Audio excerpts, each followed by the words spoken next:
berangkat dan tercermin dari relevansi yang ada di kehidupan yang mendapati stigmatisasi di masyarakat yang menyadarkan Tuhan sebagai pencipta langsung dari kejahatan dan kebaikan, tanpa merenungkan fakta bahwa Tuhan sebenarnya hanya menciptakan potensi dari eksistensi dualitas tersebut, dan manusia melalui kebebasannya menjadi perancang aktif dan dinamika etis yang muncul. Dari adanya kemungkinan yang diciptakan menjadikan manusia berada dalam ambang dualitas dalam konteks ajaran Hindu disebutkan Dawi Sampat yang mencerminkan kebajikan dan kesadaran ilahi, serta Asur Sampat yang menyoroti potensi kegelapan dan ego.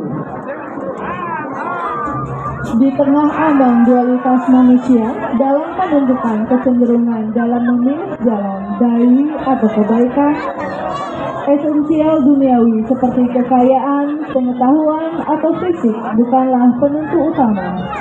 Namun, esensi sejati terletak pada kebijaksanaan dalam diri atau dasar, visualisasi petapa sebagai interpretasi, kebijaksanaan yang menekankan sebagai elemen penting dalam menavigasi dualitas moral, membimbing manusia melalui pilihan-pilihan hidup yang mencerminkan ke dalam spiritual dan etis. Hadirin yang berbahagia, marilah kita saksikan penampilan dari Sekatrona Garuda. Selamat menyaksikan.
I don't know.